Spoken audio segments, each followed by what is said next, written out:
तो चलिए शुरू करते हैं यूपी राउंडअप। एमपी, छत्तीसगढ़ और राजस्थान में बीजेपी की प्रचंड बहुमत से जीत के बाद अब सरकार गठन का सिलसिला शुरू हो गया है।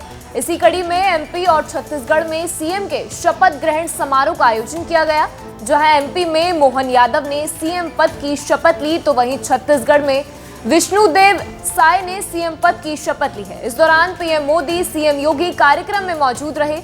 साथ ही केंद्र और बीजेपी शासित राज्यों के कद्दावर नेताओं ने भी शपथ ग्रहण कार्यक्रम में शिरकत की। बीजेपी 2024 लोकसभा चुनाव की तैयारियों में जुट गई है। इसी कड़ी में पीएम मोदी का काशी दौरा बेहद अहम माना जा रहा है। पीएम मोदी के काशी दौरे का कार्यक्रम तय हो गया है। पीएम मोदी करीब 25 घंटे काशी में बिताएंगे। पीएम मोदी 17 दिसंबर को दोपहर 3 बजे काशी पहुंचेंगे। पीएम मोदी सबसे पहले काशी में विकसित भारत संकल्प यात्रा से संबंधित प्रदर्शनी का अवलोकन करेंगे। शाम 5 बजे से पीएम मोदी नमो घाट पर आयोजित काशी तमिल संगमम का उद्घाटन करेंगे। 18 दिसंबर को पीएम मोदी काशी विश्वनाथ के दर्शन करेंगे, जबकि दोपहर 1 बजे बरखी में विशाल जनसभा को संबोधित करेंगे। काशी विश्वनाथ धाम कॉरिडोर बनने के बाद काशी की अर्थव्यवस्था में बड़ा उछाल आया है। कॉरिडोर के लोकार्पण के बाद से अब तक करीब 13 करोड़ श्रद्धालु काशी विश्वनाथ में महादेव के अलौकिक स्वरूप के दर्शन कर चुके हैं, जबकि 2 सालों में काशी में करीब 25,000 करोड़ रुपए का कारोबार हुआ है। अयोध्या में बन रहे भव्य राम मंदिर में रामलला की प्राण प्रतिष्ठा 22 जनवरी को होगी, जिसकी तैयारियां अंतिम दौरे में हैं। इसी कड़ी में राम जन्मभूमि परिसर में गिद्धराज जटायु की एक भव्य प्रतिमा की स्थापना का कार्य भी चल रहा है। जटायु की प्रतिमा की स्थापना कुबेर टिले के मार्ग पर हो रहा है। 22 जनवरी को पीएम मोदी सबसे पहले जटायु की प्रतिमा की पूजा करेंगे, जिसके बाद ही रामलला की प्राण प्रतिष्ठा के कार्यक्रम की शुरुआत की जाएगी। बीजेपी की विकसित भारत संकल्प यात्रा देश के अलग अलग हिस्से में पहुंच रही है। इस दौरान आम लोगों को सरकार की योजनाओं की जानकारी दी जा रही है। सीएम योगी ने इस यात्रा से संबंधित एक कार्यक्रम को संबोधित किया और केंद्र सरकार की योजनाओं के लाभार्थियों से सीधा संवाद किया। सीएम योगी ने इस दौरान कहा कि पहले योजनाओं का लाभ चेहरा देख के दिया जाता था, पर अब सभी को फायदा मिल रहा है। सीएम योगी ने विकसित भारत संकल्प यात्रा के तहत गांव-गांव, नगर निगम पहुंच रही मोदी जी की गारंटी वैन को भी एक नागरिक के जीवन में सुरक्षा, समृद्धि और खुशहाली का वाहन करार दिया है। कानून व्यवस्था के मुद्दे पर यूपी के मुख्य विपक्षी दल सपा ने सरकार को घेरा है।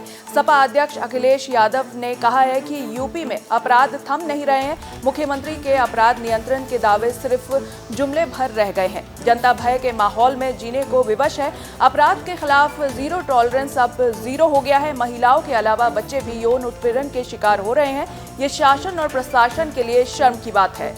यूपी के फतेहपुर में सड़क निर्माण में बड़े स्तर पर धांधली का मामला सामने आया है। दरअसल फतेहपुर में बनकी विधानसभा क्षेत्र में पीडब्ल्यू की ओर से सड़क निर्माण किया जा रहा था। ऐसे में सड़क की गुणवत्ता को लेकर ग्रामीणों ने स्थानीय विधायक जय कुमार जैकी से शिकायत की, जिसके बाद बीजेपी के सहयोगी दल अपना दल एस के विधायक जय कुमार मौके पर पहुंचे। उन्होंने हाथ में कुदाल और फावड़ा थामा, जिसके बाद सड़क की गुणवत्ता की जांच की और फिर संबंधित अधिकारियों को फटकार लगाकर दोबारा बेहतर तरीके से सड़क बनाने के निर्देश दिए।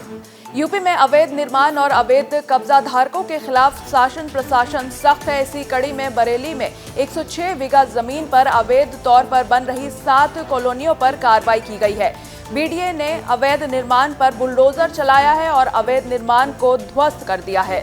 कानपुर के इंग्लिश मीडियम स्कूल में हमास के समर्थन में एक छात्रा ने स्पीच से बवाल मचा दिया है। दरअसल स्कूल में एक खास टॉपिक युद्ध समस्याओं के समाधान से कई अधिक समस्याएं उत्पन्न करते हैं पर डिबेट ऑर्गेनाइज की गई थी, जिसके चलते इस मुद्दे के पक्ष विपक्ष में छात्राओं को भाषण देना था। इसी दौरान एक छात्र ने हमास के पक्ष में दिए गए भाषण से हंगामा शुरू हो गया। स्कूल की छात्राओं ने हमास के पक्ष में भाषण देने वाली छात्र से माफी मांगने की मांग की है। फिलहाल पुलिस मामले की जांच कर रही है। स्कूल प्रबंधन का कहना है कि डिबेट का टॉपिक सिर्फ युद्ध था, ना कि हमने धर्म के एंगल से बहस करने के लिए कहा था। सभी को अपनी अपनी ओपिनियन देनी थी। स्कूल में पढ़ने वाली सभी छात्राएं हमारी हैं। कानपुर में पुलिस ने एक ऐसे शख्स को गिरफ्तार किया है जो जज के नाम पर ठगी कर रहा था। गिरफ्तार किए गए शख्स शबीर अहमद पर आरोप है कि उसने वसीम नाम के एक शख्स को लाखों रुपए जज से उसका काम करवाने के एवज में लिए था। गिरफ्तार शबीर अहमद को बीजेपी नेता बताया जा रहा है। पहले शबीर अहमद सपा में था, लेकिन हाल ही में उसने बीजेपी ज्वाइन किया था। शबीर अहमद के खिलाफ पुलिस को लगातार शिकायतें मिल रही है। हमीरपुर में राशन में धांधली का मामला सामने आया है। ग्रामीणों ने मामले की शिकायत करते हुए कलेक्ट्रेट में प्रदर्शन किया और संबंधित कोटेदार के खिलाफ कार्रवाई की मांग की है। गांव के रहने वाले लोगों का आरोप है कि उन्हें सरकार की ओर से मिलने वाले अनाज में मिलावट की गई है। गेहूं में बालू मिलाकर कोटेदार के द्वारा बांटा गया है। डीएसओ में मामले पर प्रतिक्रिया देते हुए कहा कि इस पूरे घटनाक्रम की जांच की जा रही है। जांच के बाद ही दोषी के खिलाफ कार्रवाई की जाएगी।